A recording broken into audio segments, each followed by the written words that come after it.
அருட்பெரும் ஜோதி அருட்பெரும் ஜோதி தனிப்பெரும் கருணை அருட்பெரும் ஜோதி ஸ்ரீ மகா குருபரானந்த சுவாமி ஜோதி சிவானந்த பரமஹம்ச ஜோதி. ஓம். இன்னைக்கு வந்துங்க 26/7/2026. ஒவ்வொரு மாதமும் பௌர்ணமிக்கு முன்னாடி வர்ற ஞாயிற்றுக்கிழமை கூட்டு தியானம் பண்ணிகிட்ருக்குறோம். அதுபோல் இன்னைக்கு பௌர்ணமிக்கு முன்னாடி வர ஞாயிற்றுக்கிழமையாக இருக்கிறனால குருபரானந்த சுவாமி ஆசிரமத்தில் இன்னைக்கு கூட்டு தியானம் முடிச்சுட்டு நாமெல்லாம் சத்சங்கம் நிகழ்த்துறதுக்காக எல்லாரும் வந்து உட்காந்துருக்குறோம். இன்னைக்கு நிகழ்ச்சி இருக்குது அப்படின்னு சொல்லிட்டு வாட்ஸ்அப்பில் செய்தி அனுப்பிச்சிருந்தோம். அதை தெரிஞ்சுக்கிட்டு வருகை தந்திருக்கிற அத்தனை பேருக்கும் வருக என்று முதற்கண் வருகையை பதிவு செய்துவிட்டு, இன்னைக்கு சிரமங்கள் பாராமல் எல்லாரும் வருகை தந்தவங்களுக்கு முதல்லையே நான் நன்றியும் சொல்லிக்கிறேங்க. இங்கே வருகை தந்திருக்கிற சோமசுந்தர ஐயா, சண்முக பாண்டி ஐயா வந்து மேடைக்கு வரும்படி அன்போடு அழைக்கின்றேன். அடுத்தது சுப்பிரமணியம் ஐயா, சமையல் துறையில் வல்லுநர், அவரை பேசுறதுக்காக அழைக்கின்றேன். முதல்ல சோமசுந்தரம் ஐயா வந்து உங்களோட கருத்துக்களை பரிமாறும்படி அன்போடு அழைக்கின்றேன். அனைவருக்கும் ஆத்ம நமஸ்காரம். ஸோ உங்களோட அதிகமாக பேச விரும்பலை. ஏன்னா குறிப்பிட்ட காலத்தில் வந்து அதிகமாக பேச தோணலை. முக்கியமான ஒரு விஷயத்த மட்டும் மனம் தேடிட்டு இருக்குது. சித்த வேதத்திலிருந்து முதல் வரியில் இருக்கிற விஷயத்த மட்டும் உங்களுக்கு சொல்றேன். சீடர் வந்து கேட்கிறார், சத்குருவே, இந்த மாயா சமுத்திரத்தில் அகப்பட்டு கஷ்டப்பட்டு கொண்டிருக்கிற எனக்கு இதிலிருந்து கரையேறுவதற்குள்ள நல்ல மார்க்கத்தை காட்டித்தாருங்கள் அப்படிங்கிறார். இதையவே நம்ம வந்து பல முறை படிக்க வேண்டியதா இருக்குது. இது ஒவ்வொரு தடவையும் படிக்க படிக்க பொருள்கள் மாறிட்டே இருக்குது. அவரு சொல்றாரு சத்குருவேங்கிறார். அப்ப குருன்னா என்ன, சத்துன்னா என்ன? சத்துன்னா சத்தியத்தை போதிக்கின்ற குரு. அப்போ குருமார்கள் நிறைய பேர் இருக்கிறாங்க. ஆனா யார் சத்தியத்தை போதிக்கிற குரு? அது நம்ம மனம்தான் உணரணும். அதைய இத வந்து மாயா சமுத்திரம் அப்படின்னு சொல்லிட்டார். மாயா சமுத்திரத்தில் அகப்பட்டு கஷ்டப்பட்டு கொண்டிருக்கிற அப்படின்னார். அப்ப இந்த மாயா சமுத்திரத்தில் தான் நம்ம வாழ்ந்துட்டு இருக்கிறோம். இந்த மாயா சமுத்திரத்துல பல பிறவிகள் எடுத்துட்டு இருக்கிறோம். நம்ம இதிலிருந்து கரையேறணும் அப்படின்னு சொல்லி ஒவ்வொருத்தரும் நினைச்சா மட்டும்தான் நம்ம இங்க வர முடியும். இல்ல மாயா சமுத்திரம் தான் நிஜம் அப்படின்னு சொல்லி வாழ்ந்துட்டு இருக்குங்க எண்ணற்ற பேர்கள். அவங்க கிட்ட இந்த வித்தையை பத்தி நம்ம ஏதாவது சொன்னான்னா துளி கூட சட்டை பண்ணிக்கிறது கிடையாது. இதுல வந்து பாத்தீங்கன்னா நம்மள ஒரு மாதிரியா வேற பாக்குறாங்க. ஸோ நம்ம வீட்லயே இதை பத்தி நம்ம சொல்றோம்னா ஏன் நீங்க இப்படி பேசுறீங்க அப்படிங்கிறாங்க. அப்ப என்னன்னா, நம்ம இந்த சத்தியத்தை பிடித்து பயணிக்கிறதுக்கு இன்னும் வந்து முழுமையா தயாராகலைங்கிறது தெரியுது. இதை பத்தி சொல்றோம் அப்படின்னா ஏன் இதை பத்தியே பேசுறேன்னு தான் சொல்றாங்க. அடுத்தது பாத்தீங்கன்னா, இதில் நம்ம கஷ்டப்பட்டுக்கிட்டு தான் இருக்கிறோம். அதாவது வந்து எவ்வளவுதான் நம்ம பட்டாலு நமக்கு புத்திங்கிறதே வரமாட்டேங்குது. திரும்ப திரும்ப திரும்ப திரும்ப அந்த கஷ்டத்தை நம்ம அனுபவிச்சுட்டே இருக்கிறோம். இதுல இருந்து கரையேறணும்னு நம்ம நினைக்கணும். நினைச்சாதான் அது நடக்கும்.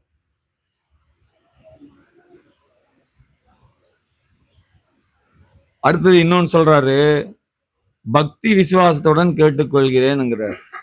ஸோ பக்தியும் விசுவாசமும் இருந்தா மட்டும்தான் நம்ம இந்த வந்து வித்தையில வந்து அந்த நிலைங்கிறத அடைய முடியும் என்பதை சுருக்கி சொல்லிக்கொண்டு உரையை முடிக்கிறேன்.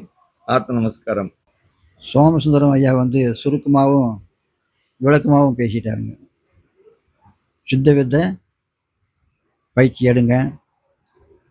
பலரும் பல விதமாக தான் பேசுவாங்க. நம்ம வீட்லேயே கூட ஒத்துக்க மாட்டேங்கிறாங்க தான். அதுக்காக இந்த பயிற்சியை விட்டுறாதீங்க.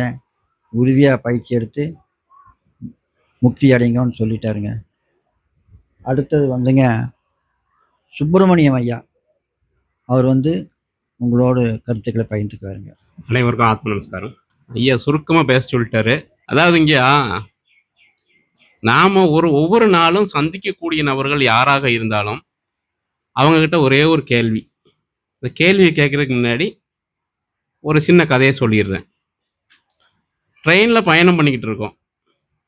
கூட இருக்க ஒருத்தரு டிக்கெட்ட கையில அப்படி ஆட்டிக்கிட்டே வந்தாரு. காத்து வேகமா அடிச்சதுனால டிக்கெட் பறந்து போயிடுச்சு. ஐயய்யோ! டிக்கெட் போயிடுச்சேன்னு ஜன்னலுக்குள்ள தலைய விட முடியுமா? எட்டி எட்டி பார்க்குறாரு, வண்டி போயிடுது, டிக்கெட்டும் போயிடுது. அப்போ பக்கத்துல இருக்கிறவரு சொன்னாரு, "பரவால்ல, டிக்கெட் தானே போயிருக்கு.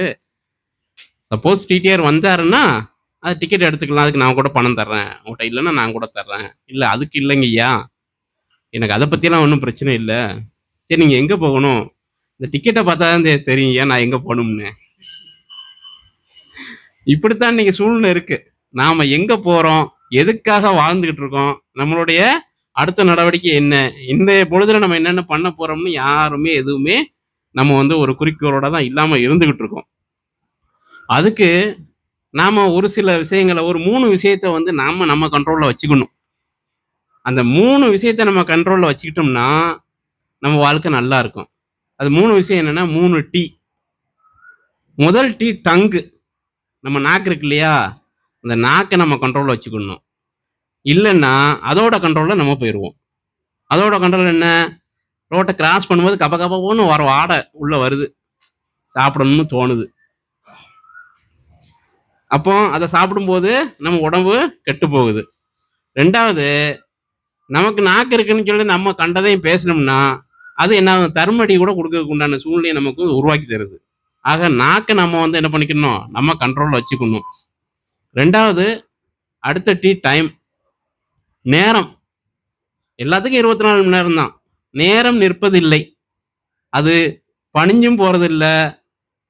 அது இவங்க நமக்கு நல்லவங்க, இவங்க கெட்டவங்கக்காண்டி அந்த நேரம் என்ன பண்றதில்ல, யாருக்கும் சப்போர்ட் பண்றதில்ல. அதோட டயத்துக்கு அது பாட்டுக்கு போய்க்கிட்டு இருக்கு. அதே மாரி தான் அந்த நேரத்த நாம சரியா பயன்படுத்தினோம்னா, அதுக்கு சின்ன உதாரணம் கூட சொல்லலாம்.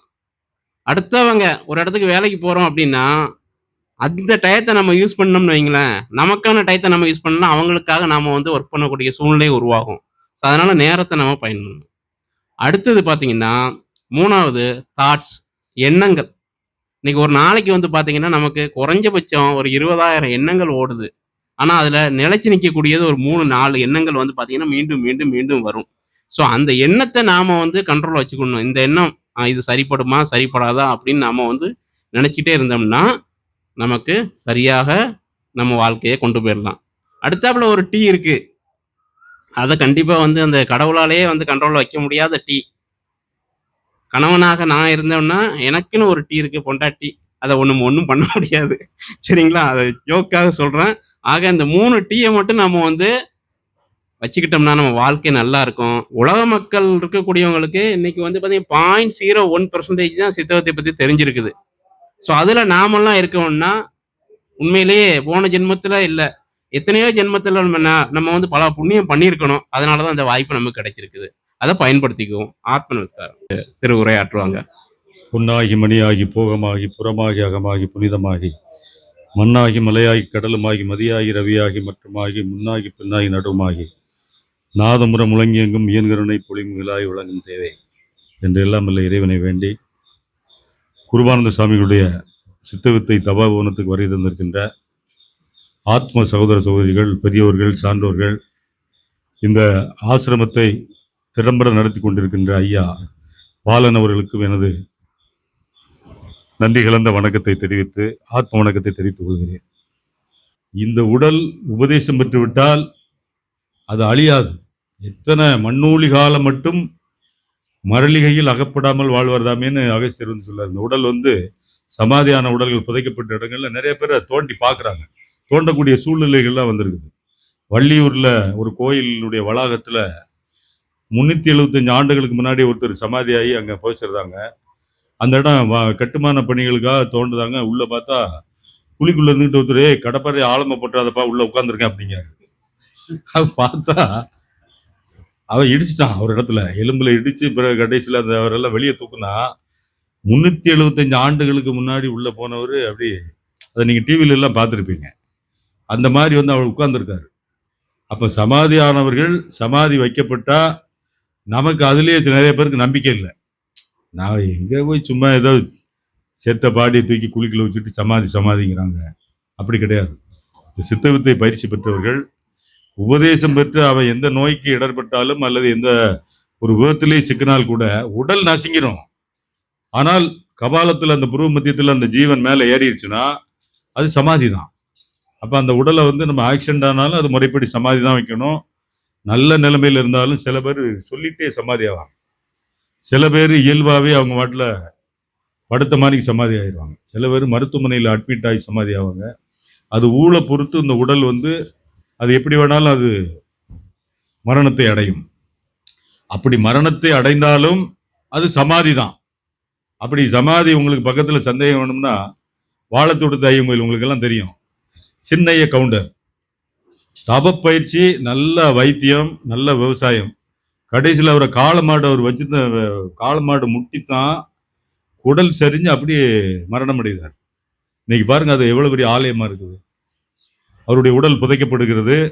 கனவுல வந்து அவருடைய உறவினர்கள் சொல்லி, நான் இறந்து என் உடல் புதைக்கப்பட்டு நான் சமாதி நிலையில் இருக்கிறேன். என் உடல் புதைக்கப்பட்ட இடத்துல இருக்க மண் எடுத்து பூசினா கூட எந்த பாம்பு கடி விஷமானாலும் எந்த நோயானாலும் நீங்கும் அப்படின்னு கனவுல சொல்றாரு. அதிகாலை கனவு அவர் மற்றவங்களுக்கு சொல்றாரு. அவர் புதைக்கப்பட்ட இடத்துல ஒரு கிழுவை மரம், அந்த மண்ணை பூசினாங்க. இன்னைய வரைக்கும் அது நடந்துகிட்டு தான் இருக்கு. நான் முதல்ல அங்கதான் மருத்துவமனை வச்சிருந்தேன். நிறைய பேர் அதிசயங்கள் நடந்திருக்கு. ஊட்டியில் ஒருத்தர் பெரிய எஸ்டேட் ஓனரு ஜீப்பில் போகும்போது மலை பாம்பு குட்டிகளோட போறதுல ஜீப் மேலே ஏத்திட்டார். ஏதோ தண்ணி மப்பில் போயிருப்பார் அவளுக்கு. என்ன பாம்பு தானே அப்படின்னு சொல்லிட்டு குட்டியும் நசுக்கி அந்த பாம்பும் இறந்துருது. அது ஏதோ ஒரு சர்ப்பதோஷம். அந்த அவருக்கு பிறக்கக்கூடிய திருமணமாகி குழந்தை பிறக்கும்போது அமாவாசை பௌர்ணமிக்கு பூரா உடம்பெல்லாம் தோலெல்லாம் பாம்பு தோல் மாதிரி மாறி, கண்ணெல்லாம் ஒரு மாதிரி வந்து நாக்கை நீட்டிட்டு அப்படியே படுத்து பாம்பு மாதிரியே உருளுவான். இது நடந்த ஒரு உண்மை சம்பவத்தை சொல்றேன். அப்போ அவங்க 17 வயசு 18 வயசு ஆகியும் அந்த எங்கெல்லாமோ அமெரிக்கா வரைக்கெல்லாம் போய் ட்ரீட்மெண்ட் பண்ணி சரியாகாம வாழைத்தோட்டத்து ஐயனுக்கு கோயில் கூட்டு வந்து அங்கே அந்த மண்ணெல்லாம் பூசி அங்கே நோயாளிகள் தங்குறதுக்கு இடமெல்லாம் இருக்குது.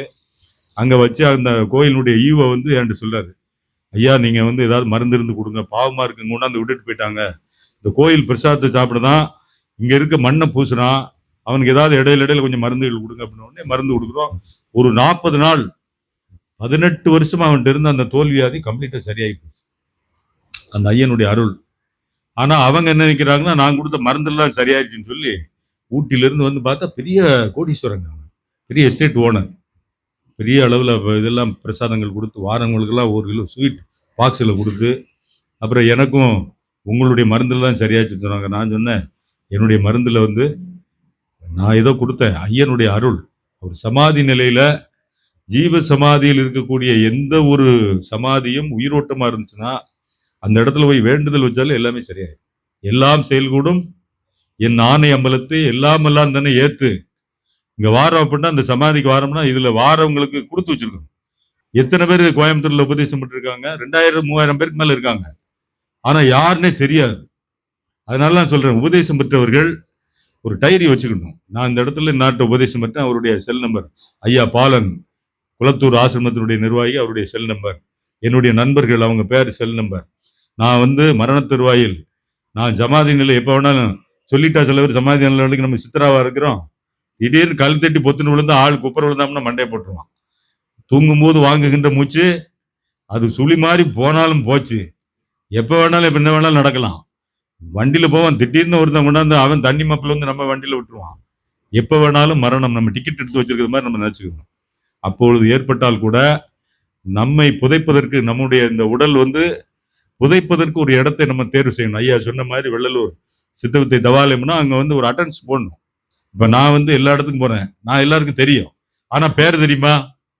இப்ப என்ன என் பேரை நீங்க டாக்டர் சண்முக பாண்டியன் மேடையில் பேசுவாருங்க அப்படிங்கிறது என்னுடைய பேர் உங்களுக்கு தெரியும். இங்க இருக்கிறதுல 90% பேர் எனக்கு தெரியாதுங்க. நான் உண்மையை ஒத்துக்கிடுதேன். ஆள் தெரியும், பேரு, அவங்க எந்த ஊர்ல இருந்து வராங்க, அவங்க என்ன பண்றாங்கன்னு தெரியுமா? இதுக்குத்தான் நம்ம ஒரு முயற்சி வெள்ளலூர்ல வந்து என்ன பண்ணிருக்கோம்னா, உலக சித்த வித்தியார்த்திகள் அபிவிருத்தி மையம்னு ஒரு அமைப்பை ஏற்படுத்தி எல்லாருடைய போட்டோ கொடுக்க சொல்லி 2 மாசம் ஆச்சுங்க. ஒரு ஆள் கூட வெள்ளலூர் ஆலயத்தில் இன்னை வரை கொடுக்கலைங்க. எல்லாருடைய போட்டோ ஒட்டி எனக்கு வயசு என்ன, என்னுடைய பெர்மனன்ட் அட்ரஸ் என்ன, என்னுடைய கணவர் பெயர் அல்லது மனைவி பெயர், என்னுடைய உறவினர்கள் பெயர் அதில் எழுதி கொடுத்தா நம்ம ஒரு இப்போ நாங்கள் லயன்ஸ் கிளப்ல எல்லாம் நாங்கள் எப்படி வச்சிருக்கோம்னா, லயன்ஸ் கிளப் தலைவராக இருக்கேன் நான். 96 அரிமா சங்கங்கள். இந்த 96 அரிமா சங்கத்துக்கும் ஒரு 48 அரிமா சங்கத்துக்கு மண்டல தலைவராக இருந்திருக்கேன். நான் அப்போ வந்து என்ன செய்யணும்னா, அவங்க எல்லா தலைவர் செயலர் பொள்ளாச்சியில் இருப்பாங்க, உடுமலைப்பேட்டையில் இருப்பாங்க, ஊட்டியில் இருப்பாங்க.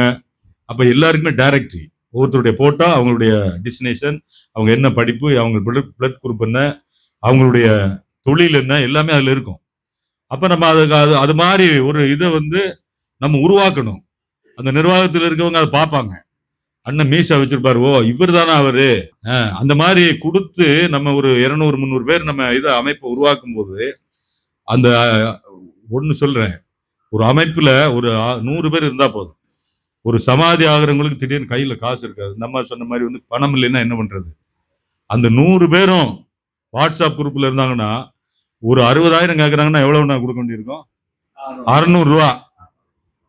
நம்ம எங்கேயும் போய் டொனேஷன் கொடுக்கறது இல்லையா, செலவு பண்றது இல்லையா, ஒண்ணும் இல்லையா?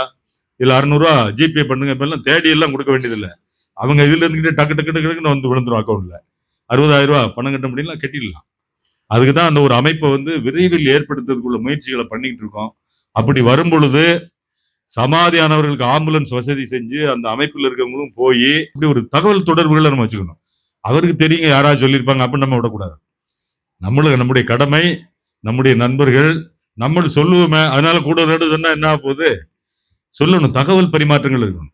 இந்த இடத்துக்கு போறோம், வீட்டுல வந்து நான் உபதேசம் வாங்கியிருக்கேன்னா என் சம்சாரம் நான் சொல்லதை கேட்கவே செய்யாதுங்க, அது இன்னும் உபதேசமே வாங்கலன்னு பெருமையா நிறைய பேர் சொல்லிட்டு இருக்காங்க. பிறகு இவரு சமாதி ஆயிட்டாருன்னா என்ன செய்யும்? அந்த அம்மா மின் மயானத்துக்கு போன் பண்ணிடும், ஆம்புலன்ஸ் வந்து தூக்கிட்டு போய் சீக்கிரத்தை சாம்பலை கொடுங்க, கரைச்சிட்டு 3ஆம் நாள் எல்லாத்தையும் முடிக்கணும்ன்றாங்க. அப்ப அது முன்னெச்சரிக்கையா வந்து நம்ம என்ன செய்யணும்? ஒன்றும் பத்திரத்துல உயிரில் எழுத வேண்டாம், ஒரு டைரியில் எழுதினா போதும். நான் இந்த இதில் உபதேசம் பெற்றேன், என்னுடைய நண்பர்கள்லாம் அங்கங்க இருக்காங்க, அவங்கள நம்ம என்ன செய்யணும்னா ஒரு வருஷத்துல ஒரு தடவையாவது ஒரு 10 பேரை வீட்டுக்கு வர வைக்கணும். கூட்டு ஜெபம் அந்த காலத்துல எல்லாம் வீட்டுகளில் பூரா நடக்கும். இப்ப நடக்குதுங்களா? எங்கேயும் நடக்கிறது இல்லை. ஞாயிற்றுக்கிழமை தோறும் எல்லாத்துக்கும் அங்கங்க ஆசிரமத்துல, குளத்தூர் ஆசிரமம், வெள்ளலூர் சித்தவித்தை தவாலயம், உடையாம்பாளையம் சித்தவித்தை தவாலயம், நீலாமாவூர் அம்மனியம்மாள் அறக்கட்டளை, எல்லா இடத்துலயும் ஜபம் நடக்குது. நம்ம எல்லாரும் கலந்துக்கிடுதோம். கலக்கம் முறாது நீங்க எங்கிருந்து வாரீங்க? ஒரு சச்சங்கம். நீங்க என்ன தொழில் பண்றீங்க? ஒன்னும் வித்தியார்த்தின்னா பெரிய சித்தர் மாதிரி, இவர் விஸ்வாமித்திர முனி மாதிரி வாருது, ஒருத்தன் வசிஷ்டர் மாதிரி வாருது, ஒருத்தர் பார்த்தா விருச்சிக முனி மாதிரி, யார்ட்டையும் பார்த்தாலே கோபமா சும்மா வண்டியை விட்டுட்டு சரன்னு போயிட்டு அவர் அழுந்து போயிரு. கடைசியில் சமாதியான எப்படி தெரியும்? தன்னை அறிமுகம் செய்து கொள்ள வேண்டும். நான் அந்த இடத்துல வரேன், நீங்க எங்க ஒரு ஆத்ம சகோதரர்கள். சாமி வந்து அவ்வளவு பெரிய மகா தவயோகி, மகா சித்தன். சொல்ல போனா சதுரகிரியில வந்து பெரிய பௌர்ணமி அன்னைக்கு ஒரு மீட்டிங் நடக்கும்போது எல்லா சித்தர்களும் ஒண்ணு கூடுவாங்களாம். அதுல கூடும்போது கோரக்க சித்தரோடே ஒருத்தர் இருந்திருக்காரு, ஒரு போலீஸ் இன்ஸ்பெக்டர் ஒருத்தர், வெங்கட்ராமன். அவர் வந்து கஞ்சா பேர்வழி. அவர்கிட்ட போய் அந்த சாமியார்ட்ட கஞ்சா, மதுரை கோயில்ல கஞ்சா வாங்குறதுக்காக அவரை இது பண்ணி அவர் பின்னாலே போயிட்டார். பார்த்தா அவர் தான் கோரக்குது. அங்க வந்து மதுரையில சும்மா சாதாரண தாடி வச்சுக்கிட்டு பிச்சை எடுக்கிற மாதிரி உட்காந்துட்டு அவர்கிட்ட போய் இவர் மிரட்டி இருக்காரு, ஏட்டையாவா இருக்கும்போது, ஏய் கஞ்சா வச்சிருக்கியா, எனக்கு கொஞ்சம் அதிகமா வேணும்னா வா மலையில வச்சிருக்குன்னு சொல்லி மலையை கூட்டிட்டு போயிட்டு ஒரு இடத்துல உட்கார வச்சுட்டு ரொம்ப நேரம் காத்துட்டு இருக்காரு. வந்தவன் கிழவன் ஓடியே போயிட்டான், ஆள் வரவே இல்லை. நிறைய சாக்குக்கு தூக்க முடியாம வச்சிருக்கானா என்னன்னு தெரியலன்னு சொல்லி வெயிட் பண்ணிட்டு இருக்காப்புல. அங்க இருந்து ஒரு சின்ன பையன் மாதிரி வராப்புல, வந்துட்டு என்கிட்ட இருக்குது எல்லாத்தையும் வாங்கிக்கிடுதியா அப்படின்னு உடனே, கஞ்சா நிறைய வச்சிருக்காரு உங்களுக்கு, நம்ம ஒரு பெரிய ஸ்டாக் குடன் போட்டு வித்துடலாம்னு ஐடியா பண்ணி, உன்ட்டு இருக்குது பூரா நான் வாங்கிக்கிறேன் அப்படின்னு சொல்லி, என்ன நீ வாடா போடான்னு பேசுற, வயசான கிழவன் உங்க தாத்தா ஒருத்தனுக்கு அவனை ஒன்னு அனுப்பி வச்சானா அப்படின்ட்டா, நான் தாண்டா அவன், போனது தாடி வச்சு கிழவ மாதிரி வந்தாலு ரிட்டர்ன் வராரு, குகைக்குள்ள இருந்து உள்ள இருந்து வெளியே வரும்போது பையன் மாதிரி வராரு. நீ வத்திராதிப்புல நல்ல இட்லி சாப்பிட்டுட்டு நான் போலீஸ்காரன் துட்டு கொடுக்க மாட்டேன்னு சொன்னேன், டிக்கெட் எடுக்க மாட்டேன்னு சொன்னேன், எல்லாத்தையும் சொல்லிட்டான். சொன்ன உடனே சரி வந்திருக்குது என் கூட வந்த வயசான கிழவன் தான் வந்திருக்கான்னு சொல்லிட்டு கடைசியில வந்து அவர் காலடியில் விழுந்து வணங்குறாரு அந்த பையனை பார்த்துட்டு. உடனே அந்த பழைய நிலைமைக்கு போயிடுறாரு, தாடி இடியெல்லாம் வச்சு ஒரு வயசான பெரியவர் மாதிரி இருக்காரு. என்கிட்ட இருப்பதெல்லாம் நீ வாங்கிக்கிடுவியா?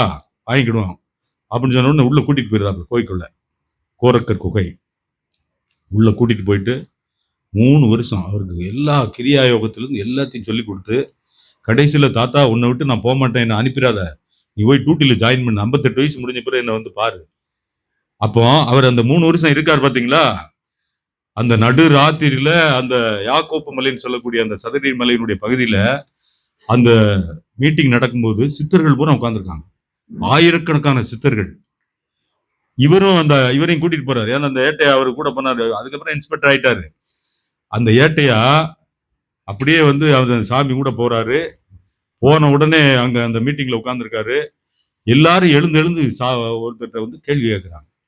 ஒருத்தர் வந்து ஒரு பாறையில, உயரமான பாதையில உட்கார்ந்துருக்காரு. அகஸ்தியர் இருக்காரு, சுந்தரானந்தர் இருக்காரு, அது மாதிரி வந்து பூகர் இருக்காரு. எல்லாருமே அந்த சதுரகிரி மலையில வந்து அப்படியே உட்கார்ந்து எல்லாரும் வந்து சாமிட்ட அப்படி வணங்கிட்டு பயபக்தியா ஒருத்தர்கிட்ட கேள்வி கேட்கிறாங்க. அவருக்கு அது விடை சொல்றாரு. அவர் யாருன்னு பார்த்தா சிவானந்த பரமஹம்சர். இந்த யுகங்கள் கடந்து வாழும் கலைன்னு பெரிய புக் எழுதியிருக்காங்க. அந்த மலையில 3 வருஷம் இருந்து அந்த புஸ்தகம் அங்க இருக்க கமிஷனர் வந்து வெளியிட்டார். சைலேந்திர பாபு வந்து ஐபிஎஸ் வந்து அதை வெளியிடும் போது நானும் ஒரு 20 பேரே 30 பேரே தான் கூப்பிட்டுருந்தாங்க கமிஷன் ஆஃபீஸுக்கு அதை வெளியிடும் போது.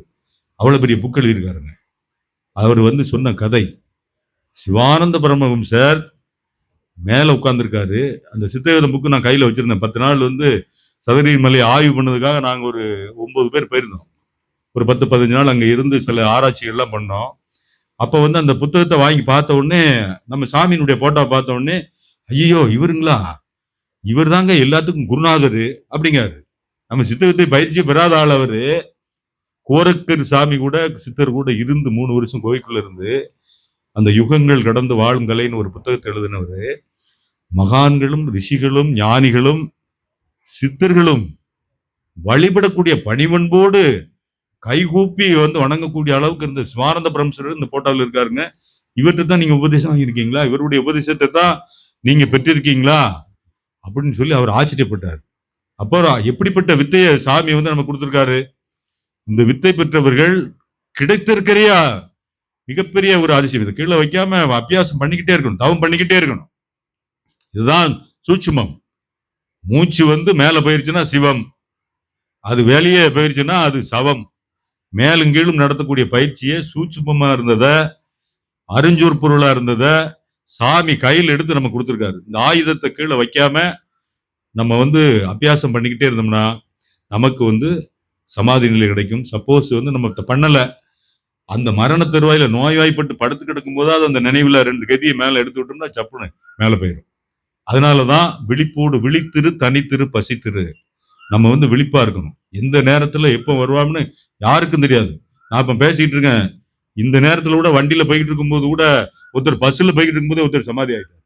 போன மாசம் கேரளாவுல எல்லாம் நிறைய அந்த மாதிரி அற்புதங்கள் நடக்குது. ஒருத்தர் வந்து ஜெபம் நடந்துகிட்டு இருக்கு, விளக்குக்கு எண்ணெய் எடுத்துட்டு வரோம்னு சொல்லிட்டு ஜெபகாலை விட்டு வெளியே வந்து எண்ணெய் பாட்டில் எடுத்துட்டு படியை விட்டு கீழே இறங்குறாரு. அப்படியே உட்கார்ந்தாரு, சமாதி ஆயிட்டாரு. யாரு? கனவுசாமிகளுடைய மகன் கருணாகரன். என்னங்கய்யா, நீங்க அதை கேள்விப்பட்டீங்களா?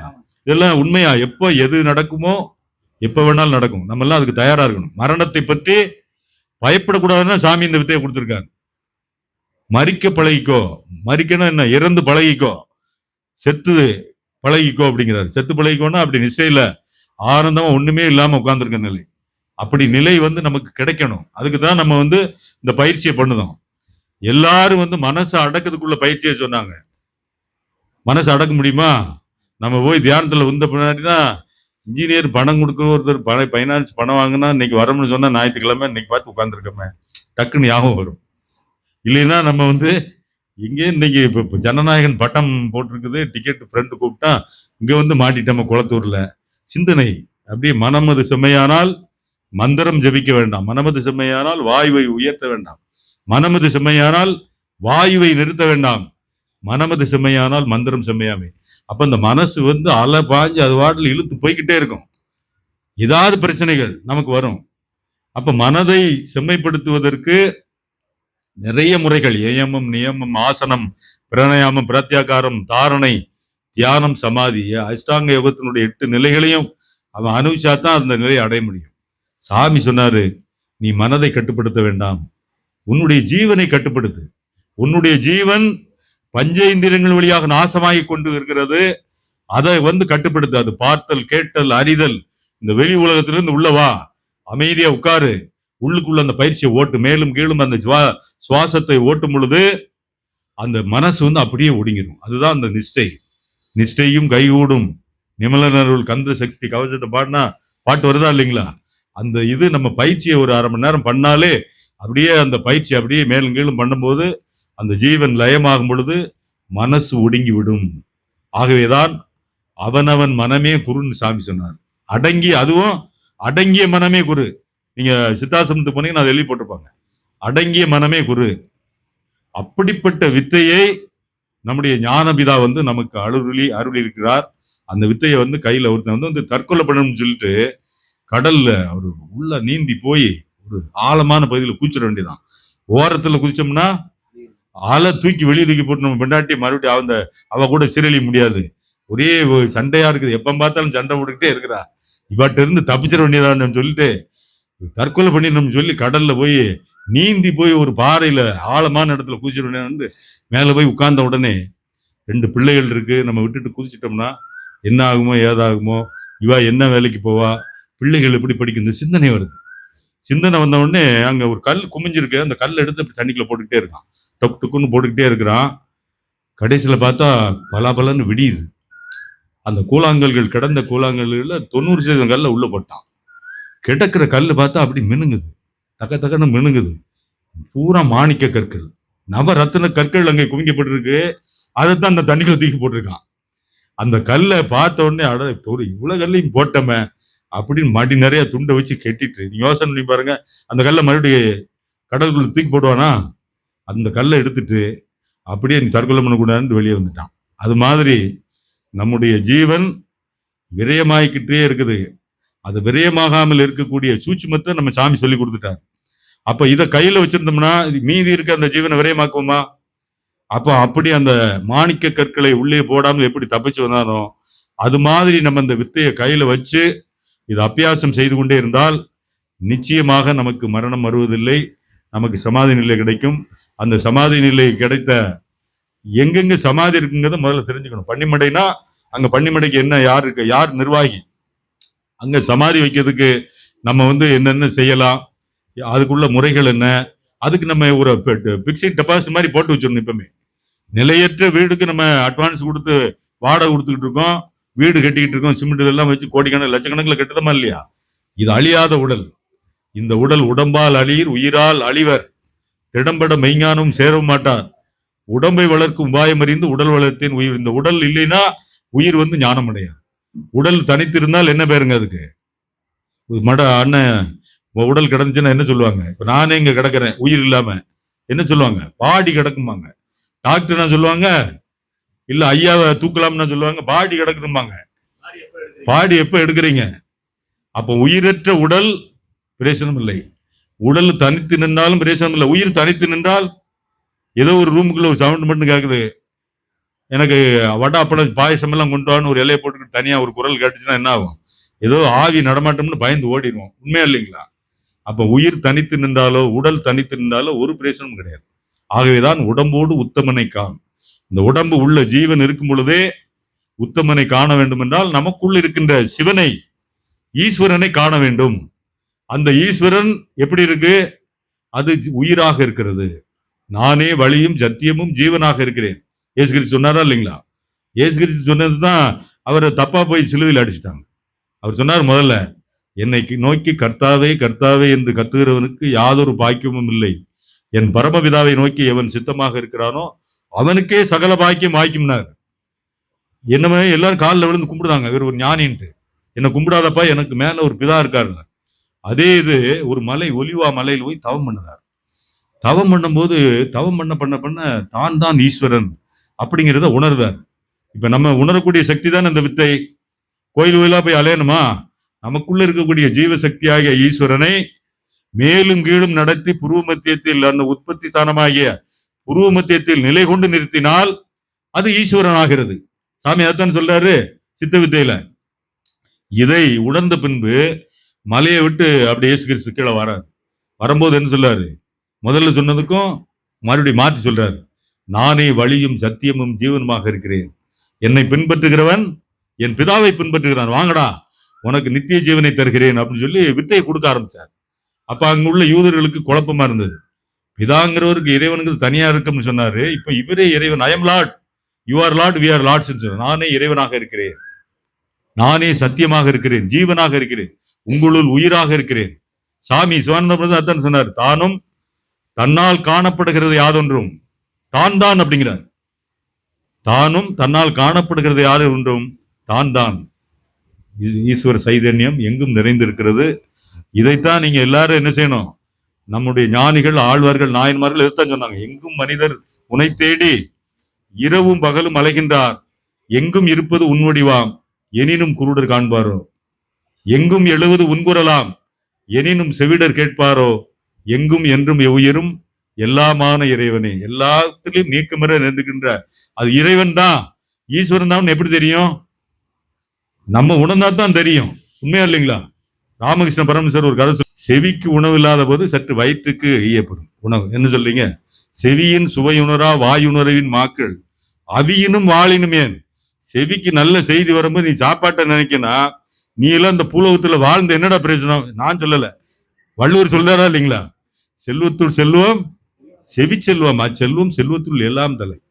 இனிய சொற்கள் கேட்பது, ஞானிகளுடைய கருத்துக்களை கேட்பது, ஞானிகளுடைய கருத்துக்களை வாசிக்கும் போது அந்த கூட்டத்தில் இருப்பது என்பது அவன் 1000 கோயிலுக்கு போனதுக்கு சமம். திடஞானி தரிசனமே தீர்த்தமாடல், திடஞானி தரிசனமே செய்யும் மரங்கள், திடஞானி தரிசனமே ஜெபதபங்கள், திடஞானி தரிசனமே சிவசிவச்சியம். அந்த மாதிரி எல்லா விதமான செய்திகளையும் நம்ம பேசிக்கிட்டே இருக்கலாம். காதுக்கு இனிமையாகத்தான் இருக்கும். ஆனாலும் பசி ஒரு பக்கம். ஐயா சில டைம் வச்சிருப்பாரு, இந்த டயத்துக்குள்ள மீட்டிங் முடிக்கலன்னா இந்த நிகழ்விலே ஐயா நம்முடைய பாலனையா அவர்கள் இந்த ஆசிரமத்தை நல்ல திறம்பட நடத்தி, ஒவ்வொரு தடவையும் பார்த்தா, போன தடவை வரும்போது இந்த மைக்கெல்லாம் இல்லை, இந்த தடவை ஒரு மைக் ஸ்பீக்கர்லாம் ஏற்பாடு பண்ணிட்டாரு. பெரும் முயற்சி இதை நல்லா கொண்டுட்டு வர்றதுக்கு. அவர் உபதேசம் கொடுத்தவங்களுக்கு மட்டுமில்லை, இங்க வந்திருந்த எல்லாத்துக்கும் அது பொருந்தும். நம்ம சமாதி நிலைக்கு, சமாதி எங்க இருக்குது அங்க ஜபத்துக்கு போகணும். வெள்ளலூர் ஜபத்துல கண்டிப்பா அட்டன்ஸ் கொடுத்துடணும். அங்க இருக்க நிர்வாகிகளை சும்மா நாளும் போய், அண்ணா நமஸ்காரம், நல்லா இருக்கீங்களா, என்ன வடை சுட்டுட்டு இருக்கீங்களா, நல்லா சுடுங்க, அப்படம் சுட்டு இருக்கீங்களா, நல்லா சுடுங்க அப்படின்னு சொல்லிட்டு நம்ம எங்க இருந்து வாரீங்க பாரு. நம்ம பேசாம எட்டி பாட்டு வந்தோம்னா நம்ம வடை சுடுறத பார்க்க வந்திருக்காரோ அல்லது வடை எடுக்க வந்திருக்காரோன்னு அவருக்கு சந்தேகம் வந்துடும். சும்மா நாள் நலம் விசாரிக்கணும். ஒருத்தருக்கு ஒருத்தர் எங்கிருந்து வாரிங்கிற அந்த பரஸ்பர கருத்துக்களை தெளிவாக வைத்துக் கொள்ள வேண்டும். ஒரு 10 பேருடைய செல்போன் நம்பர்களை நம்ம வீட்டில் நம்ம வச்சுக்கிட கூடாது. நம்ம வீட்டை மாட்ட கொடுக்கணும். அண்ணன் தம்பி கிட்ட அவங்களையும் குளத்தூர் கூட்டிட்டு வரணும், வெள்ளலூர் ஆசிரமத்துக்கு கூட்டு போகணும். பல நிர்வாகிகளோட தொடர்பு எடுத்தினா தான் நம்ம போயிடுவோம், சமாதி ஆயிடுவோம். நம்ம மனைவிக்கு அது தெரியாமலோ, நம்முடைய உறவினர்களுக்கோ, நம்முடைய சகோதரர்களுக்கு தெரியாமல் இருந்தால் அவர்கள் நல்லா மேல தண்ணியை ஊற்றி தீர்த்தம்னு சொல்லி அபிஷேகம் பண்ணி எல்லாம் பண்ணி பட்டை கிட்ட அடிச்சு மொட்டை போட்டு மாலு கையில போட்டு சங்க ஊதிடுவான். தாறு தப்பட்டையோட கொண்டு சுடுகாட்டில் கொண்டு போட்டுருவான். இடுகாட்டில் நாம் இடப்படக்கூடாது, சுடுகாட்டில் சுட்டெரிக்கப்படாமல் இருக்க வேண்டும் என்றால் நாம் வித்தையை கீழே வைக்காமல் அபியாசம் செய்ய வேண்டும். எல்லா ஆசிரமத்தோடு தொடர்பு வைத்திருக்க வேண்டும். ஆத்மசோதருடைய வீடுகளுக்கு சென்று நம்மையும் நண்பர்களையும் அழைத்து, ஏதோ ஒரு வருஷத்துல என் பிறந்த நாள் வாங்கப்பா, ஒரு 10-20 பேருக்கு சாப்பாடு போடுங்க. அவங்களுக்கு வீடு தெரியுமா தெரியாதா? சாப்பிட்டு போட்டு வட்ட வாய்ஸோடு நல்லா சாப்பிட்டு, மகாராஜா நல்லா இருக்கும் சாப்பாடு போட்டா வாழ்த்துவாங்களா இல்லையா? கடையில் வாங்கி கொடுத்துடக்கூடாது. நம்மளே சமையல் செய்து ஹோட்டல்ல ஏதாவது ஒன்று சாப்பிட்டுட்டு கடைசியில் அவன் போய் சாப்பிட்டேன் 2-3 நாள் டிசென்ட்ரியாரு, அடுத்த தடவை ஜெபத்து கூப்பிட்டு ஒன்று ஞாபகம் வச்சுக்கிட்டு, அந்த மாதிரி இல்லாமல் ஐயா எப்படி வந்தா அவர் கையாலே சமையல் செய்து கொடு, அது மாதிரி நம்மளும் இயன்றளவு அதாவது உப்புடனே உபசரித்து, உப்பில்லா கூழிலாலும் உண்பது அமிர்தமாகும். அன்போடு கொடுக்கக்கூடிய எதுவாக இருந்தாலும் வித்தியார்த்திகளுக்கு அது அமிர்தம் தான். அத்தகைய முறையை கடைபிடித்து வையத்துள் வாழ்வாங்கு வாழ்பவன் வானுரையும் தெய்வத்துக்கு ஒப்பாவான் என்ற நிலையை அடைவதற்கு தன்னுயிர் தானற பெற வேண்டும். அப்படி தன்னுயிர் தானற பெற்றானே எல்லா மண்ணுயிரும் தொழும் என்ற அந்த குரல் நெறிக்கு ஏற்ப சுவாமி சிவானந்த பரமேஸ்வருடைய இந்த சித்தவித்தை பயிற்சியை கீழே வைக்காமல் அபியாசம் செய்து, நமக்கு தெரிந்த நண்பர்களுக்கும் உறவுகளுக்கும் இந்த ஆத்ம பயிற்சியை கொடுத்து மிகப்பெரிய சேவையை செய்தவர்களாக நாம் மாறுவதற்குள்ள முயற்சியை எல்லாம் வல்ல இறை பேராற்றலாக வழங்குகின்ற சிவானந்த பரமேஸ்வரர் அருளினால் நமக்கு அருளட்டும், பல்வேறு செல்வங்கள் பெருகட்டும் என்று என் உரையை நிறைவு செய்கிறேன். நன்றி. ஆத்ம வணக்கம். ஐயா சொன்னதுக்கு இணங்க நான் மறுபடியும் சொல்லியிருக்கிறேன். எல்லா ஆசிரமத்துக்கும் போங்க, எல்லாத்துக்கும் உங்களை அறிமுகப்படுத்திக்கோங்க. அப்போ உங்களுக்கு சமாதி ஆச்சுன்னா எல்லாரும் உங்களுக்கு உதவி செய்வாங்க அப்படிங்கிற நல்ல கருத்தை சொல்லிட்டு ஐயா தனபால் ஐயா ஒரு நிமிஷம் வாங்களேன். அவர் இந்த ஆசிரமத்துக்கு அடிக்கடி வந்து பல உதவிகளையும் செய்வார். அவரை இன்னைக்கு நன்றியுரை சொல்லும்படி அன்போடு வேண்டிக்கிறேன். இங்கே வந்திருக்க எல்லா சித்த வித்தியார்த்திகளும் ஆத்ம நமஸ்காரம். இங்கே வந்திருக்கிறது எதுக்குன்னா, ஸோ நம்ம எல்லாருமே என்னதான் வீட்டில் இருந்து தவம் பண்ணாலுமே, ஸோ நம்ம இந்த கூட்டு தெய்வத்தில் கலந்துக்கையில் என்ன ஆகுன்னா, ஸோ நம்ம ஒரு வீட்டில் உட்காந்து பண்ணையில் நிறைய தாட்ஸ் வந்து நமக்கு ஓடிட்டுருக்குங்க. ஸோ அதெல்லாம் அவாய்ட் ஆகி, ஸோ இங்கே வந்து ஒருத்தர் ஒரு சித்த வித்தியார்த்தி வந்து ஒரு நல்ல தவநிலையில் இருக்கவர் இங்கே வந்து பண்ணையில், ஸோ அந்த சக்தி வந்து ஒரு இடத்துல அக்குமுலேட் ஆகி ஒரு இடத்துல குவியும் போது அதை சுற்றி இருக்க எல்லா சித்த வித்தியார்த்திக்கும் அது பரவி அந்த எண்ணங்கள் எல்லாம் ஒடுங்கி ஒரு நல்ல ஒரு நிலையை அடையிறதுக்கு உண்டான நல்ல ஒரு கூட்டு தியானம் வந்து நல்ல வழிவகுக்கு அப்படிங்கிறத நான் அந்த இதில் என்னோட உரையாக கொடுத்து இங்கே வந்திருக்க எல்லா சித்த வித்தியார்த்திகளுக்கும் பொதுமக்களுக்கும் நன்றியை தெரிவித்து என் உரையை முடிச்சுக்கோங்க. ஆத்மா அவர் நன்றி உரையை முடிச்சுக்கிட்டாருங்க. மீண்டும் ஒரு தடவை சொல்லியிருக்கீங்க. சண்முக பாண்டி ஐயா இங்கே வந்தாலே அப்படியே எல்லாரும் உன்னிப்பாக அவருடைய பேச்சை கேட்குறாங்க. ஏன்னா அவர் பலவிதமான விஷயங்களை சொல்லுவார். பல ஊர்களில் நடந்த விஷயத்தையெல்லாம் சொல்லுவார். அது சொல்கிறத கேட்டால் கொஞ்சம் நல்லா சந்தோஷமாக இருக்கும்.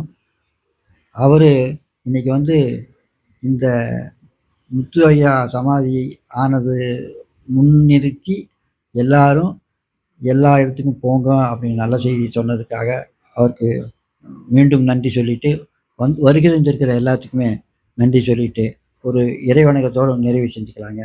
ஆத்ம நமஸ்காரம். அகமும் புறமும் அறிந்தாய் போற்றி, ஆணவ காட்டை அரித்தாய் போற்றி, இகமும் பரமும் இணைந்தாய் போற்றி, ஈசன் திருவடி அடைந்தாய் போற்றி, உண்மை பொருளை உணர்த்தினாய் போற்றி, ஊதியம் உயிருக்கு உரைத்தாய் போற்றி, எண்ணிய எண்ணியாங்கு எய்தினாய் போற்றி, ஏற்றம் தரும் வழி காட்டினாய் போற்றி, ஐயம் திரிபுர அறிவித்தாய் போற்றி, உன் பொருள் தன்னை உணர்த்தினாய் போற்றி, ஓம்கார வடிவில் ஒன்றினாய் போற்றி, ஔடதம் ஆறுயிர்க்கு அளித்தாய் போற்றி, அறிவும் பண்பும் நிறைந்த குலத்தூர் ஆலயம் எனவே அருள் தர நிறைந்தனை பலவினை நீக்கி தியான நிலை தரும் ஸ்ரீ மகா குருவரானந்த குருதேவா போற்றி போற்றி, சிவானந்த பரமஹம்ச குருதேவா போற்றி போற்றி. ஓம். ஐயா உணவு எடுத்துக்கிறதுக்கு போகலாங்க.